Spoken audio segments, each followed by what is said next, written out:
Hey everyone, it's Hilary here, and I'm going to be talking to you today about how to get publicity for either your business, your small business, or your nonprofit organization. Let me tell you about how it was, because things have changed dramatically since I started in public relations almost 30 years ago. When I started my business, it was more about getting press releases in the hands of the media.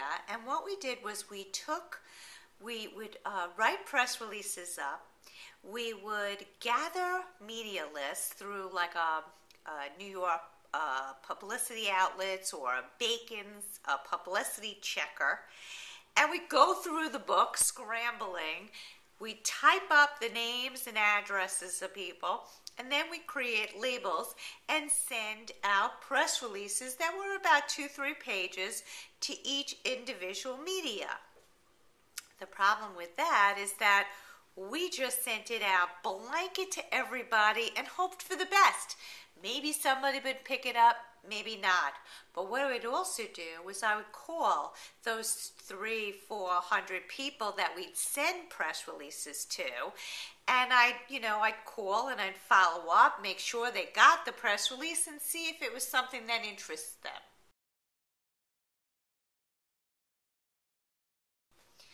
Today, things are a lot different than the way they were. What we do today is we utilize social media to really help us get the word out about our products and services with clients that we represent. So if you have an organization or you represent a product or service, what you would need to do is to get onto like a Cision or a Focus or one of those online directories and look through it and really segment your target. Today you also need to think about bloggers as well. Not only should you send information to reporters, because reporters are important in getting your story out, but also bloggers are important in getting the story out. So what we do is we go through Cision. That's the one that we've been using, but again, you can use Focus, or there's several other brands out there that are just as good. And then we do our homework. We go through each and every media outlet that we think would be interested in a particular story that we're pitching. We will then reach out to them via email and see what their preferred method of receiving information would be. Some people are still old school and they want to get information via U.S. mail. Others want us to just give them a call. And then there are others who say to us, look, if you can just send me a pitch via Twitter in 140 characters or less as to, what you think would be the good story, then we'll look at that, and if it's something that interests us, we'll tweet you back and we can get into a conversation. Others still prefer email, or they would also want to be targeted through any other social networking site.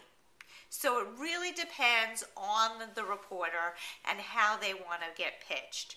Muckrack is another great tool out there.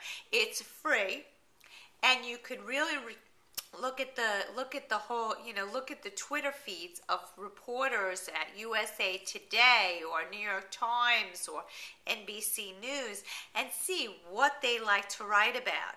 Then you can target them via Twitter by just gathering their information on Muckrack. If you want the paid service on Muckrack, it's, a few dollars a month, and you could actually gather lists and searches and really compile stuff that you can save and, relate to via that medium. The other thing to consider when when you are sending out a pitch is not only the method as to how you're going to get your pitch out there and how reporters like their pitch. You also have to remember that no matter which way you send out information, you always have to follow up. Reporters are very, very busy, and so are bloggers. So you really need to follow up and make sure they got the information and find out from them whether or not the story's appropriate. The other thing that you need to be aware of is the actual way you present the pitch. Today, with the prevalence of social media, we need to be really aware that people have less and less time because there's so many different sites out there to be on. So what we recommend is keeping your press release short. Years ago, again, I used to say we used to do like 2-3 pages of a press release. An inverted pyramid with the most important information followed by the least important information. What we've been doing at HJMT is we've developed a newsroom, and we'll put our press releases that are 1 or 2 pages up on the newsroom.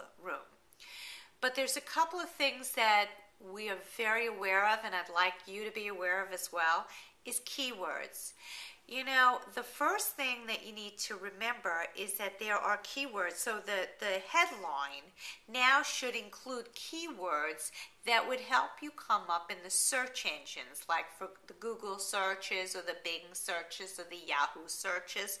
So remember to use a long tail keyword in your search.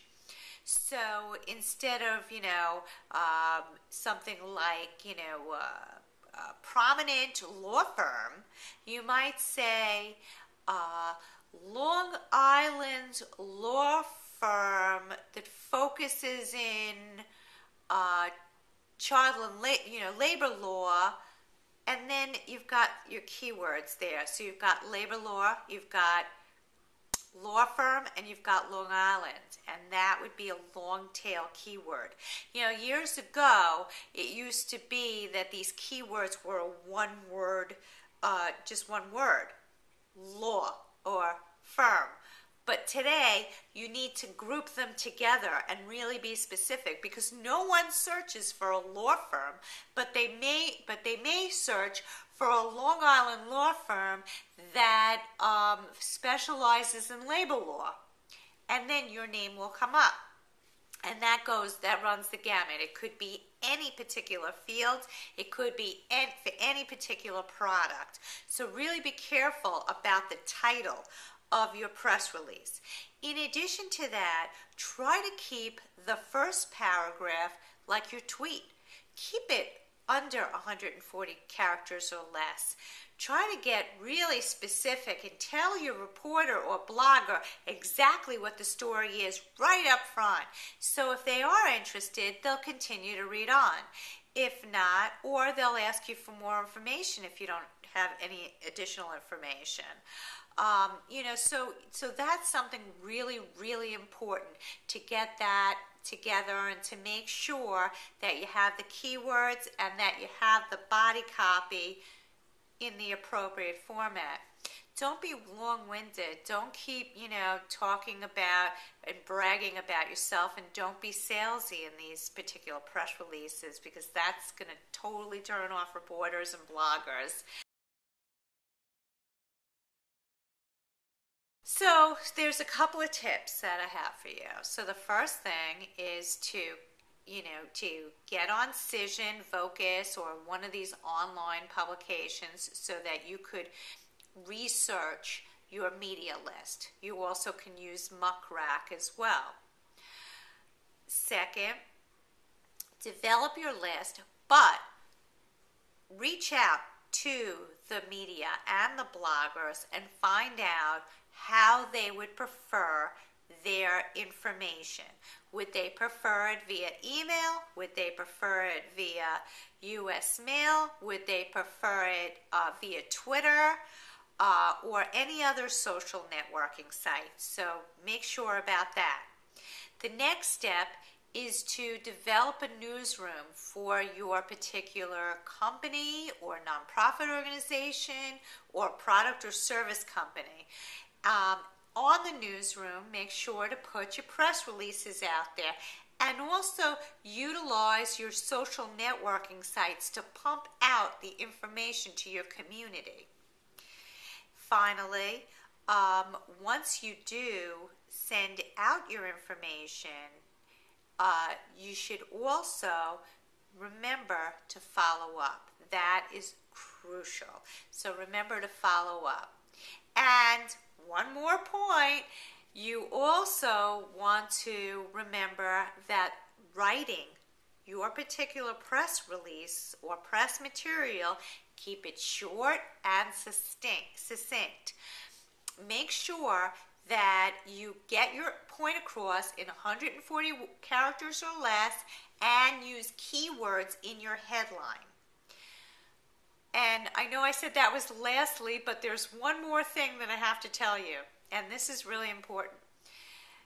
Again, you want to build up relationships with the media and with your blogging community that blog about your particular topic.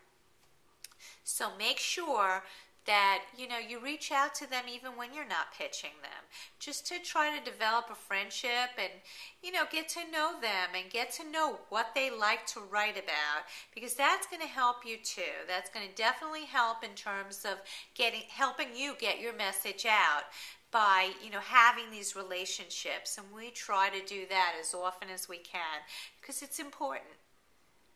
Thank you. I hope you learned a lot. And if you have any any questions or need any further information, please call me at HJMT Public Relations, and my email is Hilary with one L at HJMT.com, or you could tweet me at Hilary with one L, that's HILARY 25 on Twitter, or you can send me a Facebook or LinkedIn message, or I'm probably on every other social networking site as well under Hilary Topper. The only one that I'm under Hilary 25 is Twitter. And I look forward to hearing from you. I hope you learned a lot from this session, and I hope you have a great day.